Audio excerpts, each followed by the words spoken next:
امروز 2 نوامبر است. یکی از همشهریان عزیز ما که همیشه زنگ میزدن به نام نوید جان است، مشکلات اقتصادی داشتن و همیشه زنگ میزدن که ما در خانه نان نداریم، ما مشکلات اقتصادی داریم.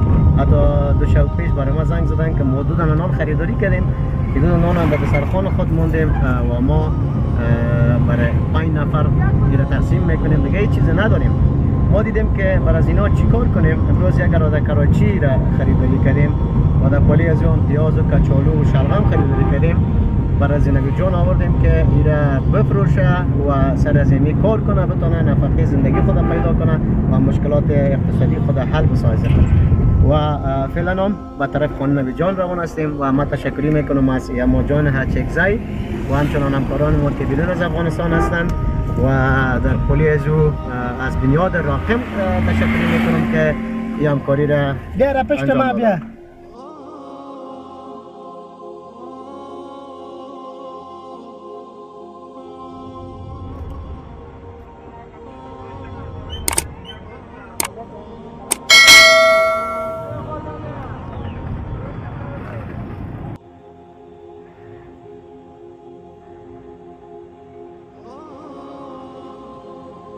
طرف خانه نوید جان روان هستیم، خریداری کردیم کراچی و یاره میریم طرف خانه نوید و بر از او زنگ میزنیم، همراه از او صحبت ها داریم و شما میتونید صحبت هایشان را بشنوید از همکاران عزیز ما، از کسایی که افغان عزیز ما بیرون از افغانستان هستند زندگی میکنن. به زمینه کار برای هموطنانتان ایجاد کنید، یک کاری را برایشان آماده بسازین، یک برنامه اشتغال زایی را برایشان آماده بسازین که تا بتونن یک چیزی از او درآمد کنن و زندگی خود پیش ببرن. ما تقاضای از تمام افغان عزیز ما بیرون از افغانستان هستند این است که بیاید دست مردم افغانستان، دست وطن خود بگیرین، همکاری کنین به خاطر از اینکه تا بتونن اونا نفقه زندگی خود پیدا کنن، برایشان زمینه کار ایجاد کنید، برایشان برنامه اشتغال زایی را آماده کنین. $200 شما میتونه که یک شخص یک کراچی بگیره و مواد خریداری کنه و او را بفروشه و زندگی خود پیش ببره و همچنان که ما برای برادر ما همین کار انجام دادیم. جان پیدا کردیم، جان آمد. یعنی وقتی سیمه کراچی کار تکیور کنیم خوب است، ایرانش نو لگه بارانگیر هم داره، همه چیز نمیتونه کراچی کار جور کنیم مولا بهتر میشه. همطور پیاز و کچالو و خانجانی و مرد میگه نمیتونه کراچی برای ما جور کنیم که ما کار کنیم. همون چکا ملانید اولم داده که کار میکنیم.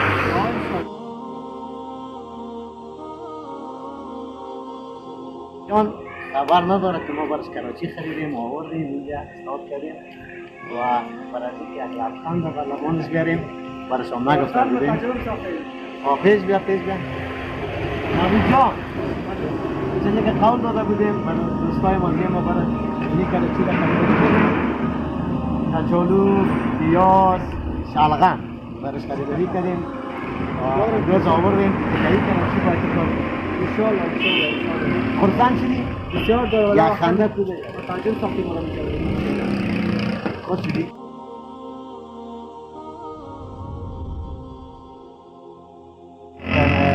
با صدای ما لبیک گفتن که اما جان هچکزی و ما آمدیم کراچی را خریداری کردیم، پیاز، کچالو و همراه شلغم برای از اینکه نوید جان کار کنه بتونه مشکلات زندگی خود حل کنه و بتونه از این لقمه حلال پیدا کنه، به فامیل خود نان ببره، اما اولادکایش از شکمش سیر کنه.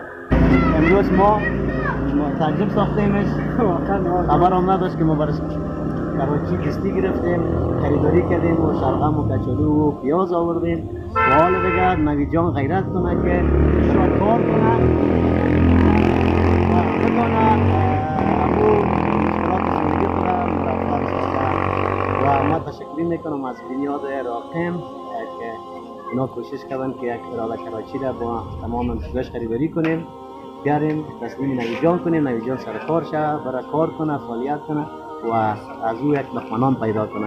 بازم تشکر اما جان هچکزی به خاطر از اینکه برای برادر ما کوشش کنید که یک کراچی خریداری شه و لبخند به لبای جان اول که ما لبخند به لبای ندیده بودم، همیشه زنگ میزد میگفت که برای ما کراچی آماده کنیم، مشکلات زندگی ما زیادتر است دیگه. حالا و ما هم بازم خرسند هستیم امروز که برای نوید جان کراچی خریداری کردیم و یک لبخند به لبایش آوردیم. واقعا جان سپاس که حالا امی کار بنیاد راقم کرده.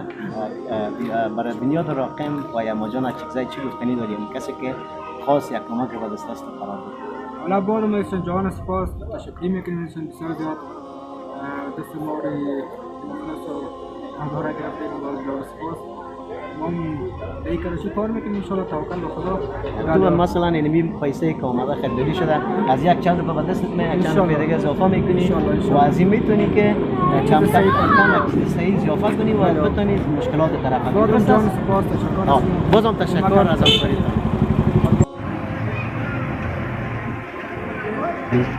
باز ما دوستا که همکاری کرده کمک جان سپاس میکنیم. ان شاء الله که توکل به خدا دیگه کار میکنیم در کراچی. بسیار خوشحال شدیم از همکاری شما.